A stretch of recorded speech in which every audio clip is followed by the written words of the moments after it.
आप लोगों को लेक्चर 3 में आप लोगों को फ्लो चार्ट एंड एल्गोरिथम्स की डिफिनेशंस के बारे में बहुत अच्छा डिफाइन किया था कि एल्गोरिथम्स क्या होती हैं और फ्लो चार्ट्स क्या होते हैं। एल्गोरिथम्स के बारे में आपको ये बताया था कि एल्गोरिथम जो होती हैं वो हमारे स्टेप बाय स्टेप किसी भी प्रोग्राम को एग्जीक्यूट करने के लिए यूज की जाती हैं।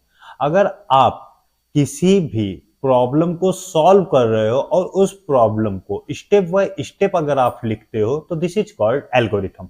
अगर इसी चीज को अगर आपको ग्राफिकल फॉर्म में शो करना होता है तो हम लोग किसका यूज करते हैं? Flow chart. तो मैं आज आपको एल्गोरिथम एंड फ्लो चार्ट का एग्जांपल बताने जा रहा हूं। ये थ्योरेटिकल नॉलेज मैंने लेक्चर 3 में आप लोगों को पूरी तरह से समझाया हुआ है।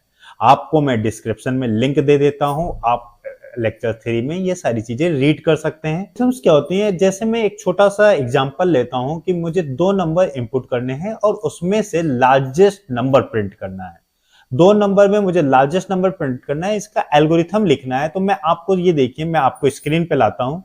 स्क्रीन पे मैंने यहाँ पे 2 नंबर इंपुट करके उस पर वर्क करना है। तो मैंने यहां से जब भी एल्गोरिथम क्रिएट करता हूं तो स्टेप 1 हमेशा एल्गोरिथम में हम लोग स्टार्ट लिखते हैं ST। अब मुझे क्या करना था? 2 नंबर इनपुट करने के बाद हमें स्टेप 3 में उनमें से लार्जेस्ट नंबर प्रिंट करना था। अब मुझे अगर 2 नंबर में कंपेयर करना है कि फर्स्ट नंबर सेकंड नंबर से बड़ा है तो स्टेप 3 हम लिखेंगे। यहां पे स्टेप 3 में कहा यदि A बड़ा है B से, यदि A बड़ा है B से तो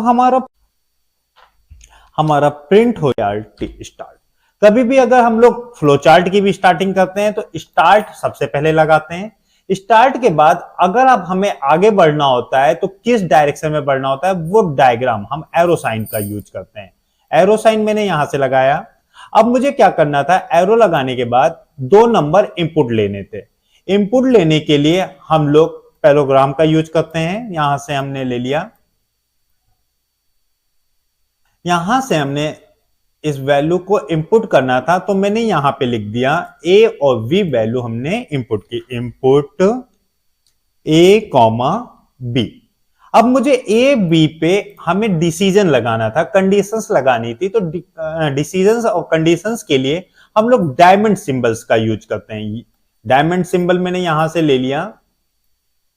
डायमंड सिंबल हमारे सिंबल में ये देखिए डायमंड सिंबल है।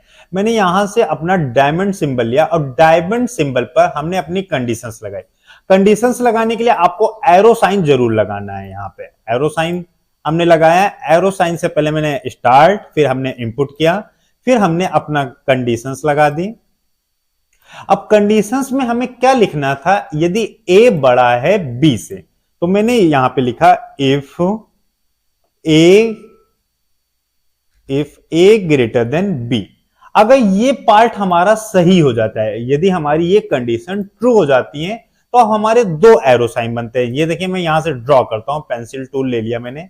यहां पे अगर ये कंडीशन ट्रू होती है तो आपको क्या काम करना है? ट्रू पे।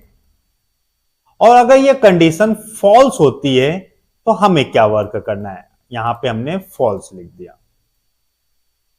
अगर हमारी कंडीशन ट्रू हो जाती है तो हमें क्या करना था? प्रिंट A करना था। तो मुझे आउटपुट के लिए भी हम लोग पैराग्राम का यूज करते हैं। हमने यहां पे पैराग्राम ड्रॉ किया एक आउटपुट के लिए। इसको थोड़ा सा छोटा कर लेता हूं मैं, और यहां पे मैंने आउटपुट के लिए लिखा अगर हमारी कंडीशन ट्रू हो जाती है तो हमारा क्या? B प्रिंट करना था। तो इनपुट के लिए हमने A प्रिंट किया और आउटपुट के लिए प्रिंट B कर दिया।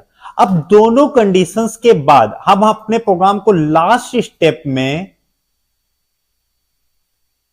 हम अपने प्रोग्राम को क्या करेंगे? स्टॉप करेंगे। ये मैंने लास्ट स्टेप में हम अपने प्रोग्राम को ओबेल ड्रॉ करके यहां पे ओबेल ड्रॉ किया।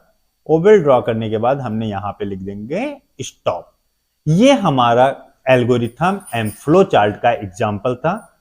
चलिए मैं नेक्स्ट लेक्चर में आप लोगों को पाइथन के सिलेबस के बारे में बताऊंगा। ओके, थैंक यू बच्चों।